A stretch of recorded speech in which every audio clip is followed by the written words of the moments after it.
Shrimad home remedies में आपका स्वागत है और हम आपको बताएंगे जापान के बारे में। जापान के बारे में हम आपको 11 बातें बताएंगे जो जहां तक मेरा ख्याल है आप शायद नहीं जानते होंगे। जापान एशिया महाद्वीप में स्थित एक देश है। उसके बारे में तो खैर आपको सब जानते हैं। यह 4 बड़े और अनेक छोटे द्वीपों का एक समूह है। ये द्वीप एशिया के पूर्व समुद्र तट यानी प्रशांत महासागर में स्थित है। इसके जो निकटतम पड़ोसी हैं वो हैं चीन, कोरिया तथा रूस जो सबसे निकट है। जापान अपने देश को निप्पन कहते हैं जिसका मतलब होता है सूर्य निकास। जापान की राजधानी टोक्यो है और उसके अन्य बड़े जो महानगर हैं वो है योकोहामा, ओसाका और क्योटो। जापान लगभग 6,852 द्वीपों से मिलकर बना हुआ है और इनमें सिर्फ 340 द्वीप ही 1 वर्ग किलोमीटर से बड़े हैं। इसके केवल 4 द्वीप ही ऐसे हैं जिनका क्षेत्रफल 97% इसका हिस्सा है, जबकि बाकी के 6,849 केवल 3% हिस्सा ही घिरते हैं। अब हम उसके इंटरेस्टिंग फैक्ट्स के ऊपर आते हैं। जापान का 70% हिस्सा पहाड़ी है और इसमें 200 ज्वालामुखी है। इसके बारे में आप जानते हैं कि सबसे ज्यादा जो ज्वालामुखी फटता है वो जापान में ही फटता है। जापान के तैसी रोजिमा द्वीप एक को कैट आइलैंड कहते हैं। इसमें लोगों की गिनती 100 है, जबकि बिल्लियों की इनसे 4 गुना ज्यादा है और इस द्वीप में कुत्तों को लाना मना है। जापान में 1 जनवरी को नववर्ष का स्वागत मंदिर में 108 घंटियां बजाकर किया जाता है। फिर हम आपको एक फुग्गू मछली के बारे में बताते हैं। फुग्गू जापान में सबसे लोकप्रिय पकवानों में से एक है। यह एक जहरीली मछली है, पहले आपको बता दे रहा हूं। तो आपको कभी फुग्गू खाना हुआ या कहीं मिल गया तो आप यूं मत खा लीजिएगा, क्योंकि ये जहरीली मछली होती है। ये एक जहरीली मछली का पकवान है जिसका स्वाद बहुत ज्यादा होता है।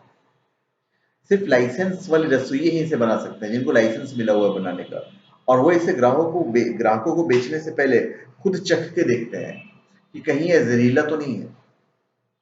फुग्गू का लाइसेंस प्राप्त करने के लिए 7 से लेकर 11 साल की ट्रेनिंग लेनी बहुत जरूरी है।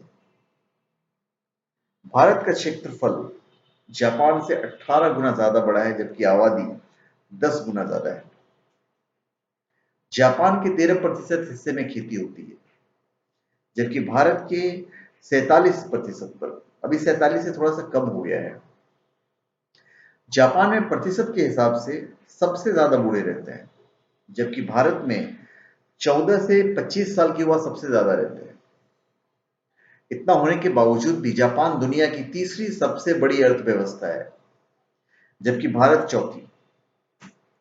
जापान में जापानी भाषा में पढ़ाई लिखाई होती है और अपनी मातृभाषा पर वो बहुत गर्व करते हैं और अपनी मातृभाषा में ही पढ़ते हैं। जापान में 10 साल की उम्र होने तक बच्चों को कोई परीक्षा नहीं देनी पड़ती। जापान में सबसे ज्यादा लोग पढ़े लिखे हैं, जहां साक्षरता दर 100% है, 100% एजुकेशन रेट है। यहाँ अखबारों और न्यूज चैनल में भारत की तरह दुर्घटना, राजनीति, वाद विवाद, फिल्मी मसालों आदि पर खबरें नहीं छपती। यहाँ पर अखबारों में आधुनिक जानकारी और आवश्यक खबरें ही छपती हैं। इसलिए तो देश इतना तरक्की कर रहा है। फालतू वक्त ही नहीं है उनके पास इन सब चीजों के लिए। सुमो जापान का सबसे लोकप्रिय खेल है। इसके अलावा बेसबॉल भी काफी लोकप्रिय है। हम आपको एक घटना बताते हैं। हमारे देश के महान संत स्वामी रामतीर्थ एक बार जापान गए। वे रेल से यात्रा कर रहे थे कि एक दिन ऐसा हुआ कि उन्हें खाने को फल न मिले, और उन दिनों फल ही उनका भोजन था। शायद उपवास पे रहे होंगे। गाड़ी के स्टेशन पर ठहरी तो वहां भी उन्होंने फलों की खोज की, पर वे नहीं पा सके। उनके मुंह से निकला, जापान में शायद अच्छे फल नहीं मिलते हैं। एक जापानी युवक प्लेटफॉर्म पर खड़ा था। वो अपनी पत्नी को रेल में बिठाने आया था। उसने ये शब्द सुन लिए। सुनते ही अपनी बात बीच में ही छोड़कर भागा और कहीं दूर से एक टोकरी ताजा फल ले आया, और वे फल उसने स्वामी रामतीर्थ को भेंट करते हुए कहा, लीजिए, आपके ताजे फलों की जरूरत थी। स्वामी जी ने समझा समझा कि कोई फल बेचने वाला होगा, तो उनके दाम पूछे, पर उसने दाम लेने से इनकार कर दिया। बहुत आग्रह करने पर उसने कहा कि आप इसका मूल्य देना ही चाहते हैं तो यह है कि आप अपने देश में जाकर किसी से ये नहीं कहिएगा कि जापान में अच्छे फल नहीं मिलते। इस गौरव की ऊंचाई का अनुमान आप दूसरी घटना सुनकर भी पूरी तरह लगा सकते हैं। एक दूसरे देश का निवासी एक युवक जापान में शिक्षा लेने आया। एक दिन वो सरकारी पुस्तकालय से कोई पुस्तक पढ़ने को लाया। उस पुस्तक में कुछ दुर्लभ दुर्लभ चित्र थे। ये चित्र इस युवक ने पुस्तक में से निकाल लिए और पुस्तक वापस कराया। अब किसी जापानी विद्यार्थी ने यह देख लिया और पुस्तकालय को उसकी सूचना दे दी। पुलिस ने तलाशी लेकर वे चित्र उस विद्यार्थी के कमरे से बरामद किए और उस विद्यार्थी को जापान से बाहर निकाल दिया। और मामला यहीं तक रहता तो कोई बात नहीं थी, अपराधी को दंड मिलना ही चाहिए, पर मामला यहीं तक नहीं रुका और उस पुस्तकालय के बाहर बोर्ड पर लिख दिया गया कि उस देश का कोई निवासी इस पुस्तकालय में प्रवेश नहीं कर सकता है। तो सोचिए कि अपने देश को कितना प्यार करते हैं वो। जापान में छात्र और अध्यापक एक साथ मिलकर क्लासरूम की सफाई करते हैं। पूरे विश्व में कहीं ऐसा नहीं होता होगा। जापान अमेजन वर्षा वनों की लकड़ी का सबसे बड़ा खरीदार है और जापान चारों ओर से समुद्र से घिरा होने के बावजूद भी 27% मछलियां दूसरे देश से मंगवाता है। जापान के लोगों की औसत आयु दुनिया में सबसे ज्यादा है, 82 ईयर्स है, 82 साल। वहां वेंडिंग मशीन लगे हुए हैं। वेंडिंग मशीन वह मशीन होती है जिसमें सिक्का डालने से कोई भी चीज आदि निकल आती है, जैसे कि नूडल्स, अंडे, केले वगैरह वगैरह। जब आप जापान में होंगे तो इन मशीनों को हर जगह पाएंगे। ये हर सड़क पर होती है। मुसलमानों को नागरिकता न देने वाला जापान इकलौता देश है। यहां तक कि मुसलमानों को जापान में किराए का मकान मिलना भी मुश्किल है। जापान में 11 मार्च 2011 को आया भूकंप अब तक का सबसे ज्ञात तेज भूकंप है। जापान में हर साल लगभग 1500 भूकंप आते हैं, मतलब कि हर दिन 4 बार। जापान अंतर्राष्ट्रीय रोक के बावजूद भी व्हेलों को सूद के नाम पर शिकार कर रहा है और अंत में बाजारों में बेच देता है। डिस्कवरी चैनल्स पे व्हेल्स वॉर्स नामक एक शो चलता था जो इस बात को दुनिया के सामने लाता था। फिर भी जापानी शिकार करने से बाज नहीं आ रहे हैं। जापान के पास सॉरी कहने के 20 से ज्यादा तरीके हैं। जापान में हत्या दर दुनिया में एंडोरा एंडोरा यूरोप में है। एंडोरा के बाद सबसे कम है।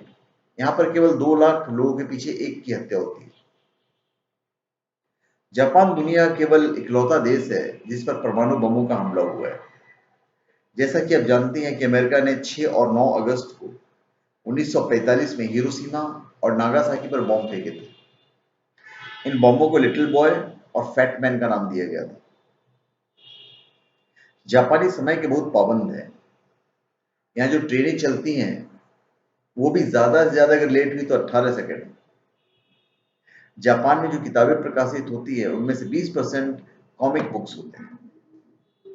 तो धन्यवाद। आप हमारे चैनल पे सब्सक्राइब करें और अपने कमेंट दीजिए, ये हमारी गुजारिश है। दूसरी गुजारिश मैं ये करूंगा कि अगर आपको हमारे जो फैक्ट्स हैं और जो मैं चीज़ें ज्ञान की बता रहा हूँ अगर आपको अच्छी लगती है तो मेरी आपसे गुजारिश है कि आप हमारी वीडियो को लाइक ज़रूर कीजिएगा। और लाइक करने के बाद जिस तरह हमसे आपको नॉलेज मिल रहा है, हम चाहेंगे कि वो नॉलेज आप भी बांटें दूसरों को, और वो तभी पॉसिबल है जब आप हमारे वीडियोस को आप शेयर करेंगे।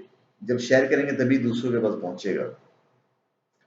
और मैं आपसे ये भी चाहूँगा कि अगर कोई चीज़ की जानकारी चाहिए या ये वीडियो आपको अच्छा नहीं लगा या अच्छा लगा तो आप कमेंट ज़रूर कर दीजिएगा, क्योंकि अमूमन मैं सारे कमेंट्स पढ़ता हूँ और अपने आप में सुधार लाने की कोशिश करता हूँ। और अगर कोई कमेंट या कोई जानकारी आपको प्राप्त करनी हो भी आप लिख सकते हैं।